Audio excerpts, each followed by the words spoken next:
students, welcome to Online Companion Commerce classes. I'm Sanchita, your commerce teacher, and today we are going to continue the same chapter of VST that we had started previously last week, that is directing chapter number 7.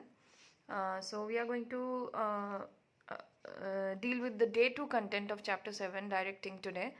निर्देशन का part 2 day 2 का content आज हम लोग discuss करेंगे which is importance of directing. निर्देशन का महत्व आज हम लोग देखेंगे। पिछले क्लास में हम लोगों ने डायरेक्टिंग का मीनिंग कैरेक्टरिस्टिक्स वगैरह देखा था, तो आज हम लोग इसका इम्पोर्टेंस थोड़ा देख लेते हैं। तो फर्स्ट ऑफ ऑल इम्पोर्टेंस से हम लोग क्या समझते हैं, महत्व से हम लोग क्या समझते हैं। महत्व यानी किसी भी चीज़ की ज़रूरत क्यों होती है। तो चूँकि हमारा चैप्टर डायरेक्टिंग है, तो हम लोग आज यहाँ पढ़ेंगे कि डायरेक्टिंग या निर्देशन की आवश्यकता क्यों है किसी भी संगठन को, किसी भी बिजनेस एंटरप्राइज को डायरेक्टिंग या डायरेक्शन की ज़रूरत क्यों पड़ती है। So first of all it is important because it initiates action, क्रियाओं का प्रारंभ। कोई भी काम भले बहुत अच्छे से प्लान आउट किया गया हो या प्लानिंग बहुत अच्छे से की गई हो, उसकी ऑर्गेनाइजिंग बहुत अच्छे से की गई हो, उसमें स्टाफिंग वगैरह बहुत अच्छे से किया गया हो, लेकिन जब तक कोई इनिशिएशन यानी इनिशियल पुश अगर नहीं मिलता है तब तक काम शुरू नहीं हो पाता है। तो ये डायरेक्टिंग क्या होता है, कोई भी लीड या लीडर जो डायरेक्टिंग का काम करता है या सुपीरियर जिसको हम लोग अधिकारी कहते हैं, तो अधिकारी जो भी हो वो जब तक एक्शन इनिशिएट ना करवाए यानी क्रियाओं का प्रारंभ ना करवाए तब तक काम शुरू नहीं हो पाता, ढंग से शुरू नहीं हो पाता। क्योंकि जो भी अधिकारी हैं उनके अधीनस्थ में जो काम करते हैं वो लोग जब तक अधिकारी का इंस्ट्रक्शन ना आए तब तक काम ठीक से नहीं कर पाते हैं। तो डायरेक्टिंग का मेन मोटिव यही होता है कि आपको एक दिशा निर्देश देने वाला कोई होना चाहिए। तो जब आपके पास दिशा निर्देश देने वाला कोई है तो फिर आप प्रॉपर डायरेक्शन में प्रॉपर तरीके से काम की शुरुआत कर सकते हैं। That is why directing is needed to initiate any sort of action in a business organisation. Then we have it is needed at all levels of management, यानी प्रबंध की सभी स्तर पर यह आवश्यक होता है। यानी top middle lower level management तीनों में ही डायरेक्टिंग की ज़रूरत पड़ती है। हर जगह कोई ना कोई डायरेक्शन देने वाला या पाथ शो करने वाला इंसान होना चाहिए, कोई टीम लीड होना चाहिए जो हर एक काम को सुपरवाइज कर सके। Then we have basis for coordination, समन्वय का आधार होता है डायरेक्टिंग। कैसे? क्योंकि समन्वय यानी ताल से ताल मिलाकर काम करना, यानी एक दूसरे के साथ मिलजुल कर काम करने या करवाने की कला को कोऑर्डिनेटेड तरीके से काम करवाना कहते हैं। तो अगर आपके ऊपर कोई हेड ना हो या कोई लीडर ना हो, कोई दिशा निर्देश देने वाला इंसान ना हो, तो लोग जो कर्मचारी होते हैं या सबऑर्डिनेट्स होते हैं वो तरीके से काम नहीं कर पाते हैं। आपस में कोई किसी भी तरह का कोऑर्डिनेशन या समन्वय नहीं बैठ पाता है। और जब तक आप आपस में समन्वय तरीके से काम नहीं करेंगे तो एक कॉमन गोल की तरफ या एक कॉमन लक्ष्य की ओर आप सही तरीके से आगे नहीं बढ़ पाएंगे। So that is why directing is needed for establishing coordination among employees. Means of motivation, अभिप्रेरण का साधन। तो आपको जैसे क्लासरूम में सिंपल से एग्जाम्पल देते हैं। A classroom without teacher is not a classroom. Classroom में टू वे कम्युनिकेशन होता है, ठीक है। टू वे कम्युनिकेशन में एक साइड में टीचर होता है, एक साइड में स्टूडेंट्स होते हैं। तो स्टूडेंट और टीचर के बीच में जब तक कम्युनिकेशन ना हो, फेस टू फेस कम्युनिकेशन ना हो, तब तक पढ़ाई ढंग से नहीं हो पाती है। तो यहाँ मोटिवेशन, जब भी स्टूडेंट्स को मोटिवेशन की ज़रूरत होती है या थोड़ा सा अपलिफ्टमेंट या इनकरेजमेंट की ज़रूरत होती है, तो वहाँ टीचर होता है उसे मोटिवेट करने के लिए। सिमिलरली किसी भी व्यावसायिक संगठन में या किसी भी ऑर्गेनाइजेशन में जब भी मोटिवेशन की ज़रूरत होती है किसी एम्प्लॉय को, तो उसको मोटिवेट करने के लिए एक लीडर होना ज़रूरी होता है, एक गाइडिंग लाइट होना ज़रूरी होता है।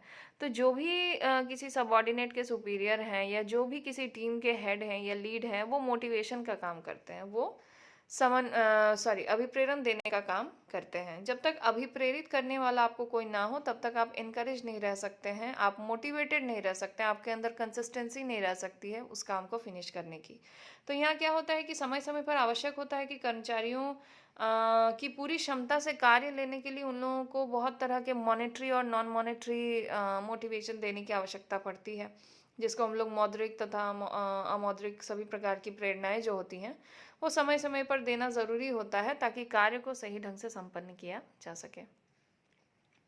फैसिलिटेशन ऑफ चेंज, परिवर्तन की सुविधा। कर्मचारी जब एक तरीके से या एक स्टाइल में या एक मेथड से बहुत सालों से काम करते आते हैं, तो अचानक से कोई भी चेंज अगर लेकर आना हो, कोई बड़ा चेंज लेकर आना हो, तो उन लोगों को कन्विंस करना बहुत मुश्किल हो जाता है, क्योंकि वो लोग फिर विरोध कर देते हैं। क्यों? क्योंकि बहुत सालों से या बहुत लंबे समय से, पुराने समय से वो लोग उसी तरह से काम करते आए हैं, तो कोई भी मेजर चेंज को वो लोग एक्सेप्ट करने में झिझकते हैं कि भाई पहले जैसे मैनुअली हर चीज़ ऑफिस में हाथ से लिखकर काम होता था, अचानक से फिर कंप्यूटर बेस्ड सारा काम होने लगा, ऑनलाइन सारा काम होने लगा, तो उसी तरह से सारे एम्प्लॉयज़ को, कर्मचारियों को ट्रेनिंग दिया गया। तो चेंज लाने के लिए पहले एम्प्लॉयज़ को, कर्मचारियों को कन्विंस करना बहुत ज़रूरी है। तो वही कन्विक्शन करने के काम के लिए डायरेक्टिंग होना बहुत ज़रूरी है। तो जैसे कि कोई भी परिवर्तन लाने के लिए व्यक्तिगत रूप से और सामूहिक रूप से दोनों तरह से ही विरोध आ सकता है कर्मचारियों की तरफ से। तो ऐसी कंडीशन में कोई भी प्रभावी निर्देशन जो कर रहे हैं, उन्हीं के पास ये क्षमता होती है कि कर्मचारियों को उस चेंज या उस परिवर्तन के लिए और उन चुनौतियों को लेने के लिए उन लोगों को तैयार करें और उन लोगों को तत्पर रहने को कहें। तो यहाँ पे चेंज लाने के लिए भी डायरेक्टिंग अच्छा होना, प्रॉपर होना बहुत ज़रूरी है। स्टेबिलिटी टू एंटरप्राइज, उपक्रम के स्थायित्व के लिए अच्छा निर्देशन होना बहुत ज़रूरी है, क्योंकि जैसे प्रभावी रूप से अगर पर्यवेक्षण, अभिप्रेरण, नेतृत्व तथा संदेश वहन आपको करना है, तो निर्देशन ओवरऑल अच्छा होना चाहिए। इसी से क्या होगा कि उपक्रम में आपके स्थायित्वता आएगी, स्वस्थता आएगी और सुदृढ़ता आएगी। अगर निर्देशन अच्छा है तो फिर काम ढंग से होगा तो आपके एंटरप्राइज या ऑर्गेनाइजेशन का लाइफ बढ़ेगा। ठीक है, तो यहाँ तक मुझे लगता है कि आप लोगों को इम्पोर्टेंस समझ में आ गया होगा। इम्पोर्टेंस के 6 पॉइंट्स थे। हम लोग आगे बढ़ते हैं। आगे का हमारा जो टॉपिक है आज, वो है elements of directing. Elements of directing यानी निर्देशन के तत्व, जिसको हम लोग कहते हैं। ठीक है, तो निर्देशन के जो तत्व होते हैं, यानी किन किन चीज़ों से निर्देशन बनता है, यानी डायरेक्टिंग बनता है। तो यहाँ मैंने जैसे लिखा हुआ है, directing comprises supervision, leadership, communication, motivation. तो ये 4 चीज़ों को लेकर निर्देशन बनता है। निर्देशन बराबर क्या होता है यहाँ पे? एक होता है सुपरविजन जिसको हम लोग पर्यवेक्षण कहते हैं। फिर होता है लीडरशिप, जिसको हम लोग नेतृत्व कहते हैं।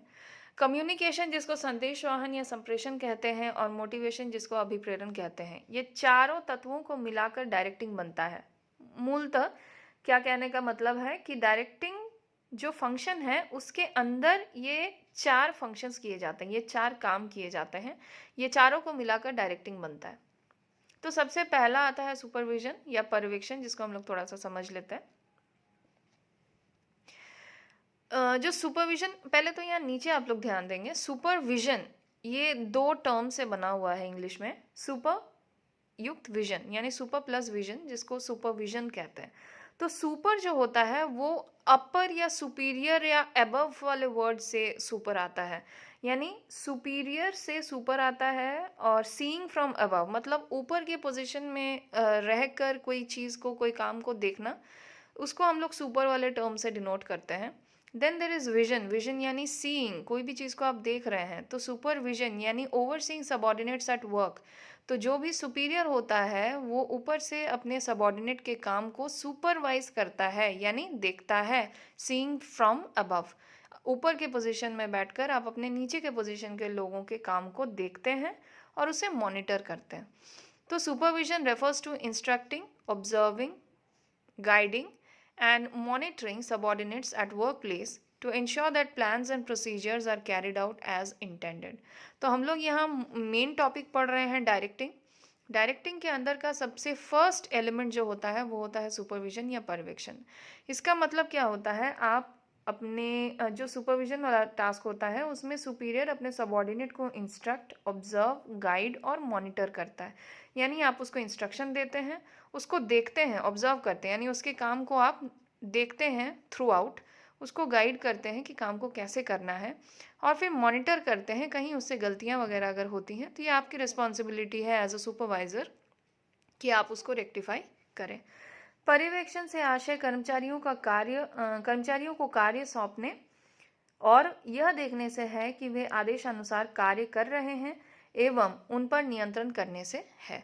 तो यही हम लोग अभी देख रहे थे कि सुपरविजन यानी ऊपर की पोजीशन में बैठकर नीचे के पोजीशन के काम को देखना, ओवरसीइंग सुपरविजन का मतलब होता है। तो इसका यही हुआ कि कर्मचारियों को कार्य सौंपने के बाद यह देखना कि वे आदेशानुसार काम कर रहे हैं या नहीं, इसीलिए सुपरविजन का काम किया जाता है, और जो सुपरविजन करता है उसको सुपरवाइजर के नाम से जाना जाता है। तो आज के टॉपिक के लिए इतना ही हम लोग डिस्कस करेंगे। इसके आगे फिर हम लोग और डिटेल्स में सुपरविजन और बाकी जो 3 एलिमेंट्स है इसको हम लोग और डिटेल्स में एक एक टॉपिक को लेकर डिस्कस करेंगे। तो आज के लिए इतना ही था। आप लोग importance of directing and elements of directing आज हम लोगों ने देखा है। I guess the topic is clear to you. If you want to review the video, you can again play it and then see the video for your understanding. So notes, I'll be providing the link for the notes in the description box as usual. So I hope you have understood the topic today, and all of you please try to focus on studies through the videos. I hope the video is proving helpful to you. So that's all for today. All of you take care of yourself and study well and have a good time.